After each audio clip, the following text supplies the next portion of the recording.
I haven't reacted to ref for quite a while. I haven't reacted to any ref videos, and this one is quite interesting. They want to decolonize these problematic games.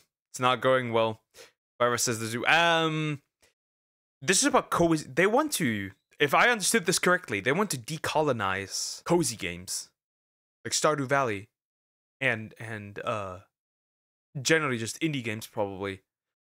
And I see Sweet Baby Inc. And I love talking about that abomination that is Sweet Baby Inc. And Kim Bel Air. We'll see. We will see.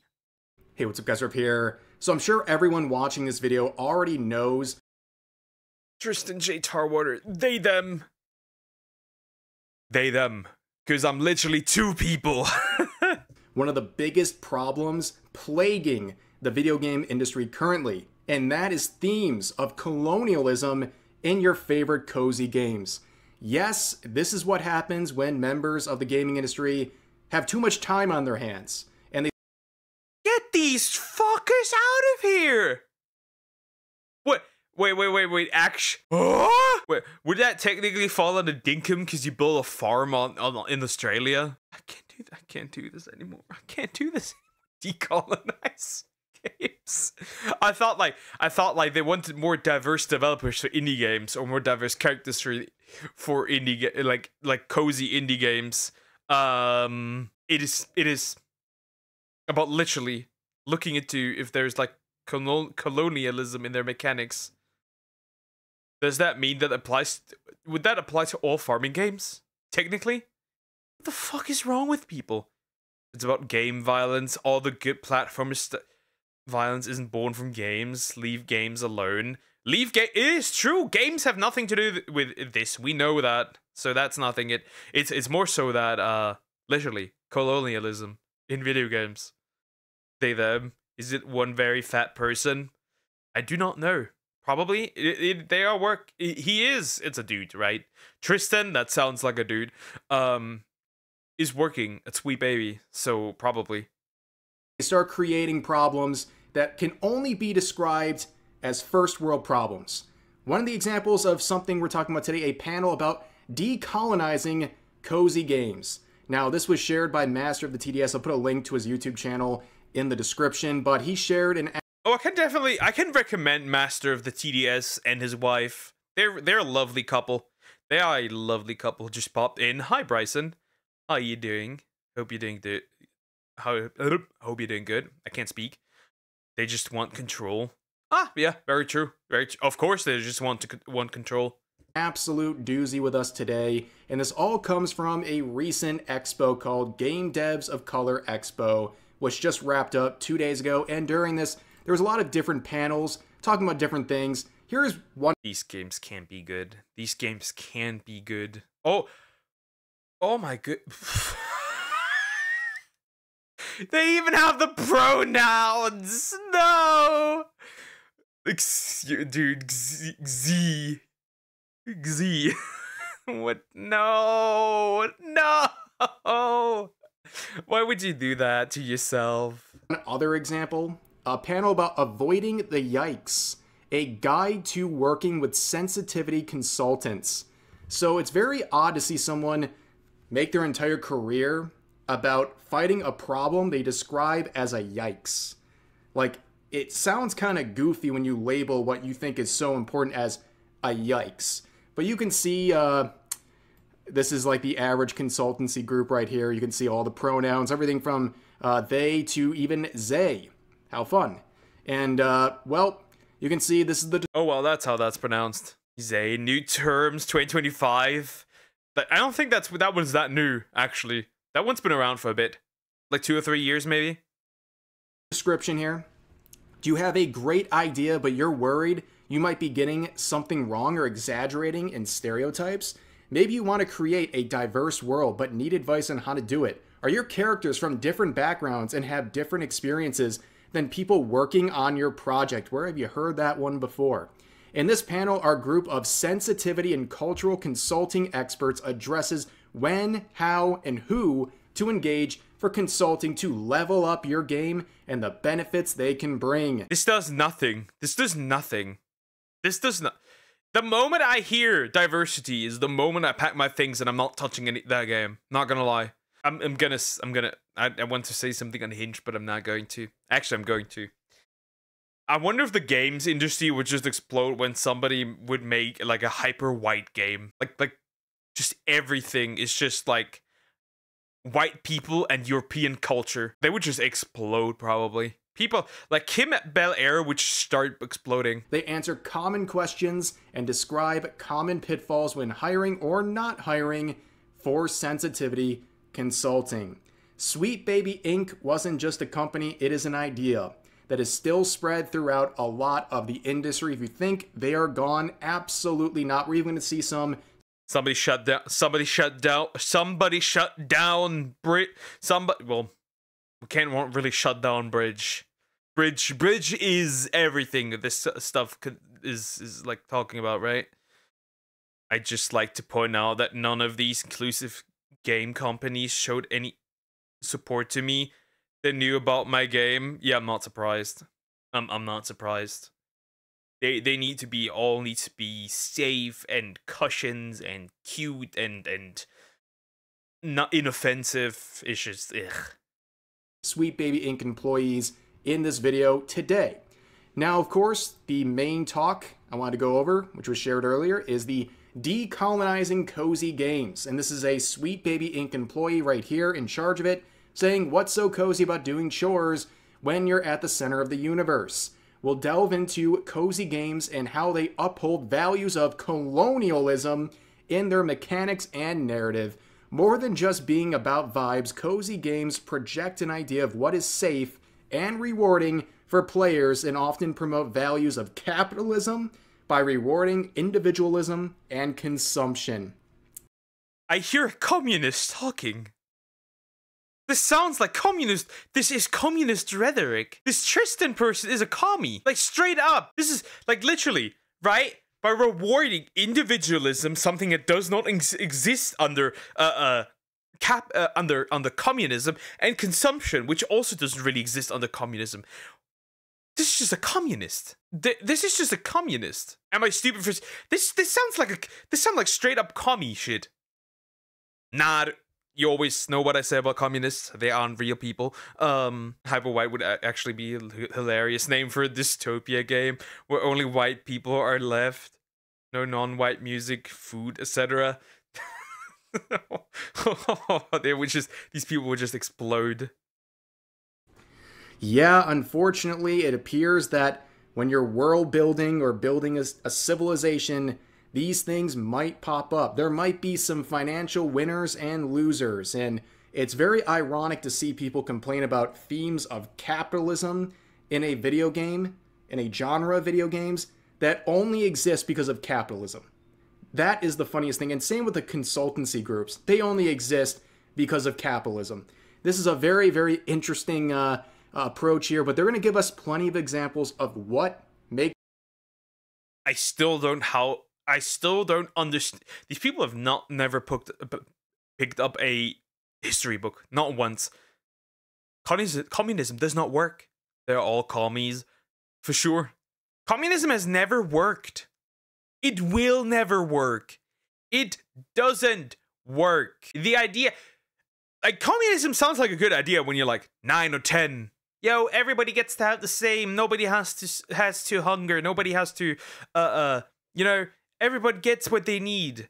Well, until you realize that the powerful will still have a lot of money and power, obviously. Until you realize that instead of a few people not having food, nobody has food, everybody starves.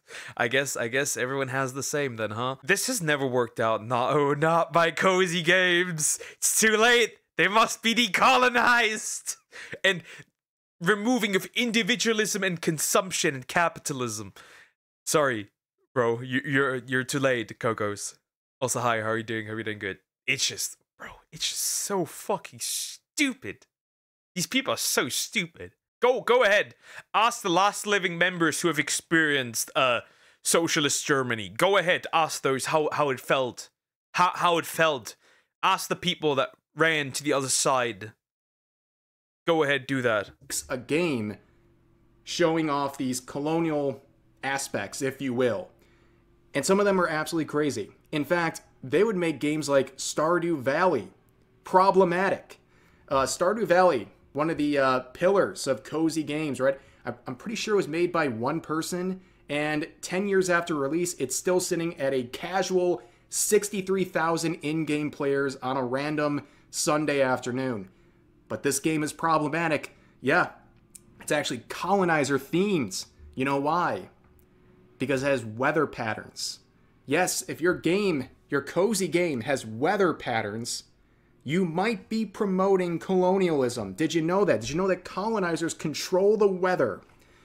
Yeah, I'm not joking, but Master of the TDS would share some of the related information from this. I need information on this. If that's actually true, I'm jumping. I'm just like taking a swan dive from the next highest building. That's gotta be a joke, ref. That's gotta be a joke. This sounds like China's controlling the weather. Talk or presentation, however you want to describe it, and they give examples of colonialism. So many white people. Yeah, who would have guessed that in the Western world, where most people are white, that there would be white people? White people found in Europe. Retards shocked. White people found in the US. People are shocked. Outside individual who saves the day. Wait, actually, okay. Wouldn't that wait. Would that oftentimes also would make other games like pro-colonialism, right? This would make, for example, what is there? Let me think. What does that mean? Like specifically, that would mean that every character that comes to another world and saves. That would mean technically every isekai anime. That would mean technically every isekai anime is about has like colonialistic ideas, right? Because somebody comes from another world into another world and saves the day. Wait. Harvest Moon is is pro-colonialism. Moonstone Island is also pro-colonialism. The new Hyrule Warriors game is technically pro-colonialism because technically Zelda comes from the future into the past. We're so cooked. The land is there for the taking because it's but the setting is always that it's there for the taking. Like, you can have it. That's like the point. You can have it. Oftentimes they give you it. Corn and wheat make numbers go up. What else would you? So basically just money. Wait. Most RPG, very true. It makes all isekai anime pro-colonialism true and real. Literally just money. Nuclear Family, that one blue slime anime is pro-colonialism true and real. See, when I say they want to wipe out the nuclear family. See, they're not even hiding it. I'm gonna say it. They're not even hiding it anymore. I'm gonna be honest. They're not even hiding it anymore. Two-gen family. Do you mean two-gender family, I think? I have no idea what that means. Monochronic structures. 4 seasons. Gregorian calendar. Alright.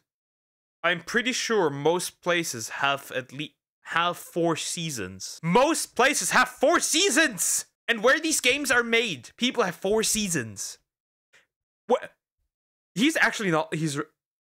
Rev was not lying. Well, it's not weather, but it's seasons. It's seasons.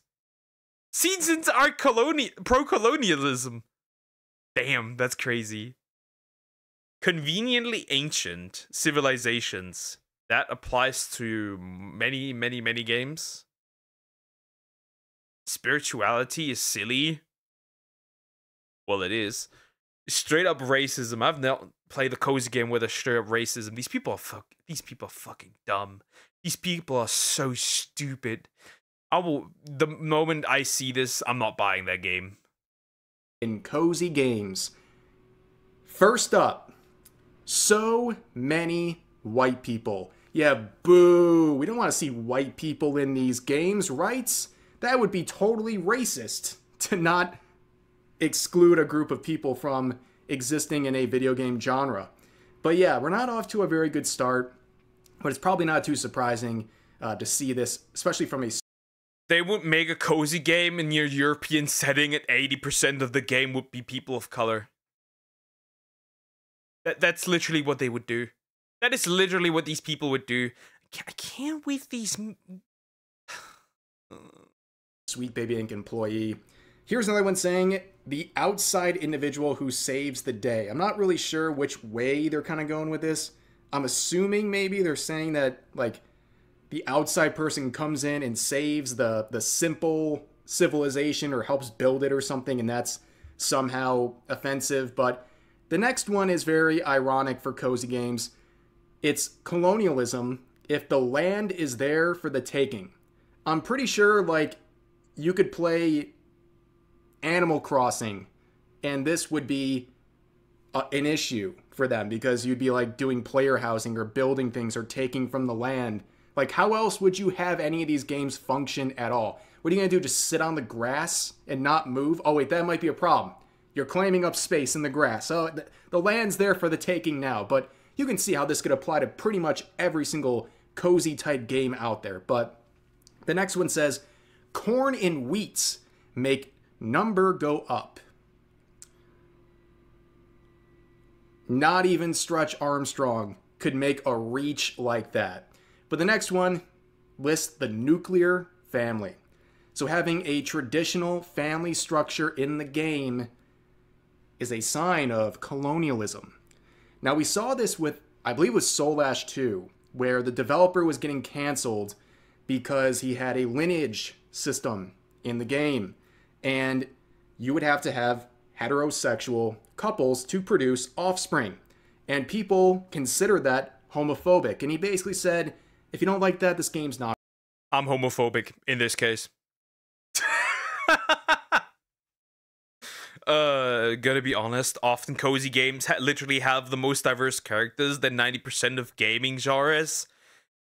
Which makes sense, yes. I agree.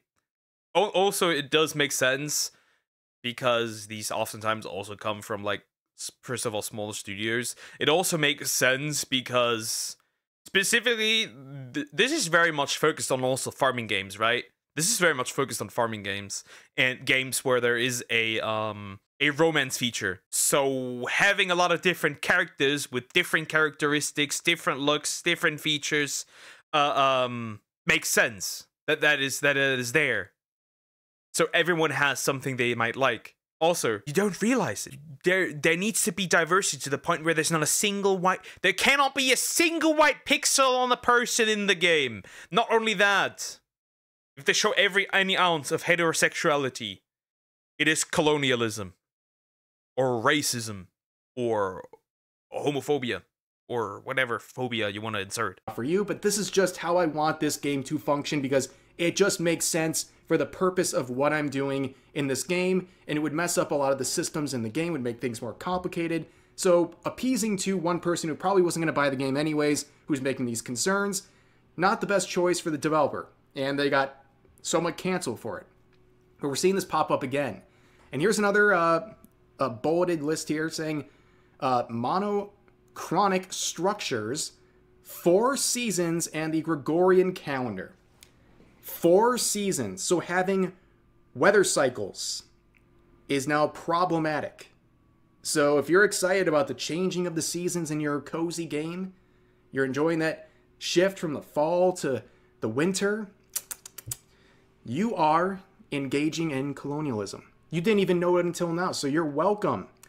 Here's another one saying conveniently ancient civilizations. I don't know, again, which way they're going with this. Like, is it trying to say that the portrayal of these ancient civilizations is offensive, or the values of the ancient civilizations are offensive and people just want to be able to engage with that in the game. I don't know.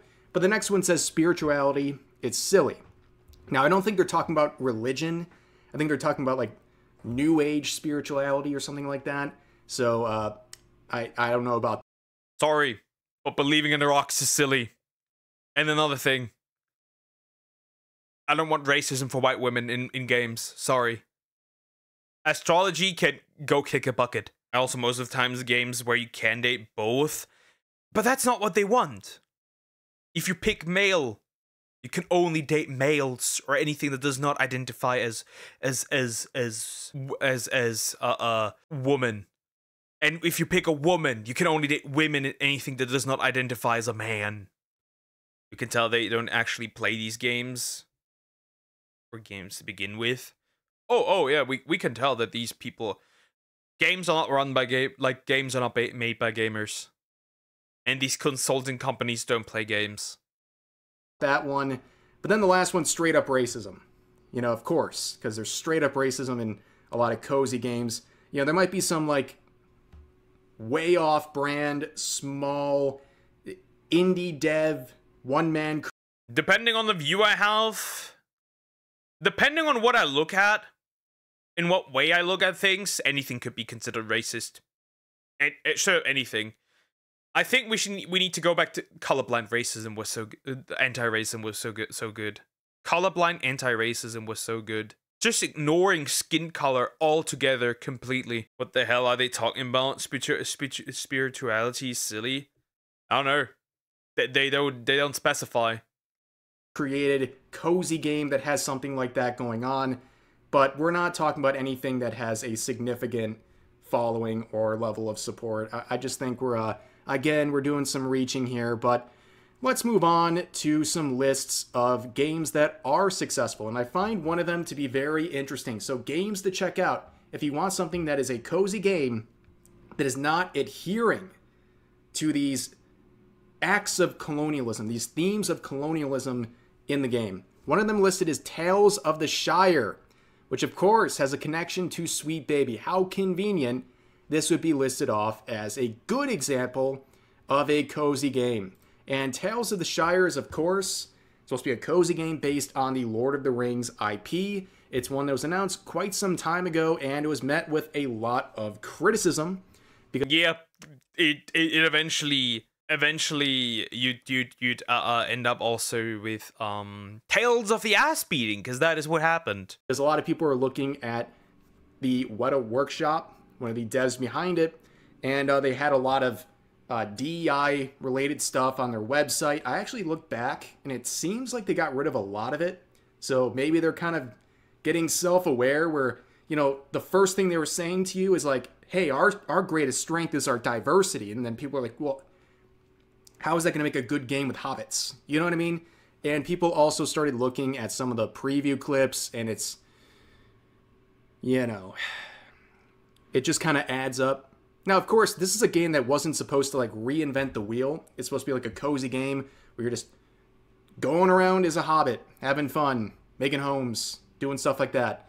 But it kind of dropped the ball. And right now, as you can see, only like 2 months since its release, down to 400 players in-game. Just not a real recipe for success. I do feel like they fumbled the ball with this one a little bit. And you can see it actually got off to a pretty impressive start with about 6,000 players. I think that's still underwhelming for an IP like this, but it dropped off really quickly and it's pretty much flatlined. I believe on the 15th they had their latest major update. That only goes to show that a successful IP does not make a successful game. It's also like I don't feel like people give much of a rat's ass about the Hobbits, I'll be real. We saw enough from the Hobbits because of the Hobbit movies, and also because, like, right, the main character is literally a Hobbit. I don't know. I feel like the premise itself just doesn't do well, in my opinion. And it didn't do anything for them. But yeah, this is quite the wild ride. I wonder if we're going to get more of these screenshots from these presentations. They got to be pretty good, right? This is apparently only a small snippet, and if other people got them out there, we'll have to wait and see. But for now, that's going to do it for this video. As always, feel free to share your thoughts about today's topics in the comment section down below. Hope you guys enjoyed the video. I've shared my thoughts enough. These people are retarded. Just make the game you want to make. Make the game you feel like you want to make. Don't listen to any DI consultants. Don't listen to any people that would not want to buy your game anyways. The people that they try to appeal to do not buy these games. They do not play these games. The harsh truth is that when we look at all these weirdo games like Concord, whatever the EU funded, what was it? Dustborn? These all fail. These all fail. That is just the truth. Dude, just make the game you want to make. And if you want to make a game that only has, I don't know, white people, I don't give a rat's ass. Make a game that only has white people. Make a game that only has, I don't know, Namekians. I don't care. Slug people. Slug men. I don't know. Just make the game that you feel like you're comfortable with making. And don't listen to any other dumbass. That's all I can say. Anyways, like, comment, and subscribe.